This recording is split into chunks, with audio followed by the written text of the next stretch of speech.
Okay, so starting with Cameron Haworth, he's from the Reserve Bank of New Zealand.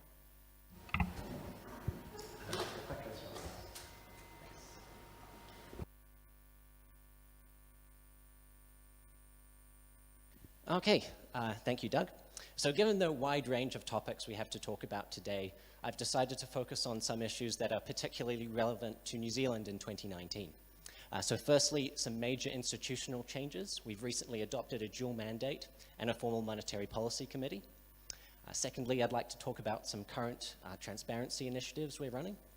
And then look at the effectiveness of monetary policy within the context of a falling neutral interest rate.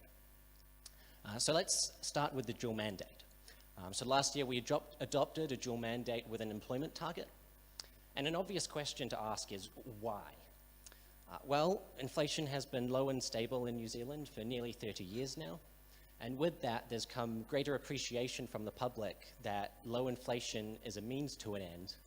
And the ultimate end is, of course, to improve the well-being of our people. And for the general public, employment is a tangible measure of well-being. If you have high employment, then you can get a job, you can earn your own wage, you can contribute to society, you can live a fulfilling life. So it's in this regard that we've adopted a dual mandate with an extra target of supporting maximum sustainable employment. And in some regard, this has enshrined what we've always been doing, which is considering the real economy and the relevant trade-offs. But it's done more than this as well. So firstly, it's further aligned us with the wants of the public. So it's easier for them to understand now that the decisions that we're making are ultimately in their best interests. So that serves to further legitimize our decisions and preserve our independence. It's very hard for the public to support government interference in an institution if they're convinced that institution is working for them. Secondly, it's also had a profound effect on our research program. So having a dual mandate has forced us to accelerate our understanding of labor market dynamics and how we measure labor market variables to a far greater extent than where it would have been had we continued just with the inflation target, because now we have this extra motivation to get there. So as well as just enshrining what we've been doing, it has also made us a more effective and hopefully a more trusted institution as well. Next slide, please. So of course, it's not just enough to have people believe in your objectives. You also need to have a good governance and good decision-making process to fulfill those objectives. There we go. So this brings me on to the second point, which is we've adopted a formal monetary policy committee of 7 members. So this is 4 members internal to the bank and 3 external appointees. Now, as with the dual mandate, this has helped to further align us with public interests. Back in 1989, we had a single decision maker, just the governor. But in 2019, the public expects that decision makers are reflective of wider society. So that means reflective of the diversity and the backgrounds and everything that that entails. That also is fairly positive from a decision-making perspective, because in 2019, there are a range of different issues affecting monetary policy.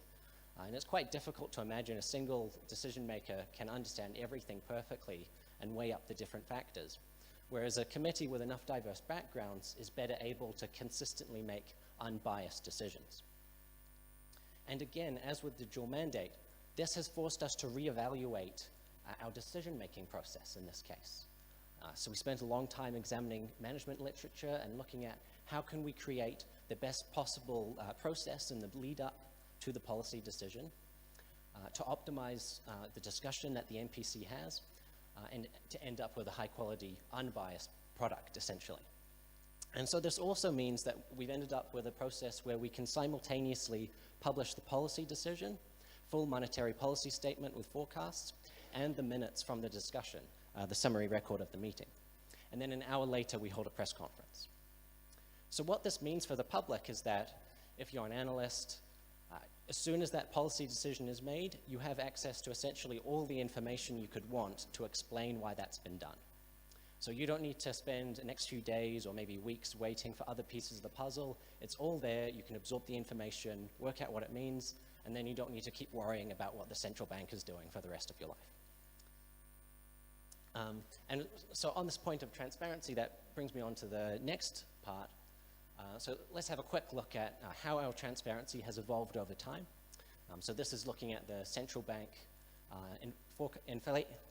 I always get this wrong. Inflation Forecast Targeting Transparency Index, measured by Doug and Asya from the Central Bank of Armenia.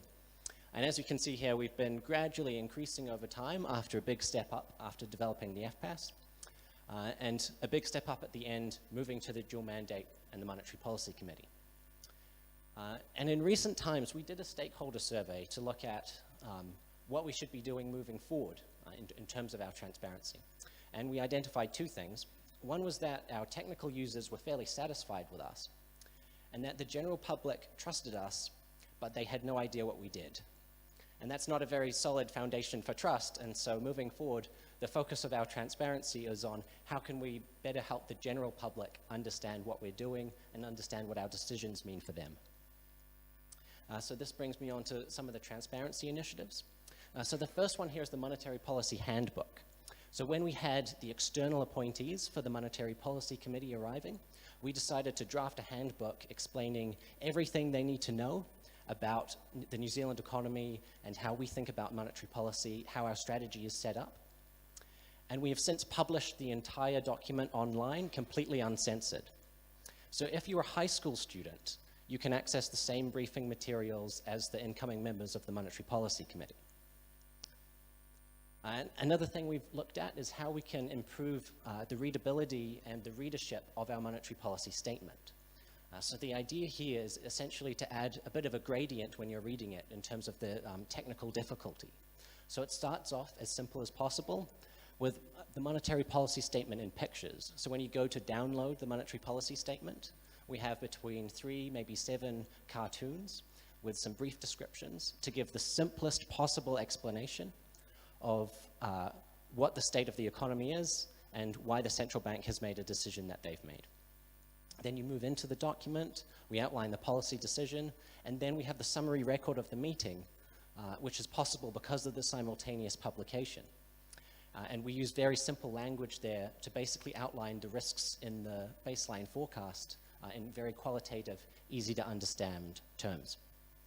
Then you go through the document and it becomes more technical. You start to get into the forecasts, and around the intermediate level, we publish the issues papers that the staff present to the MPC during the deliberation phase. So these are issues papers such as what do international trade tensions mean for New Zealand?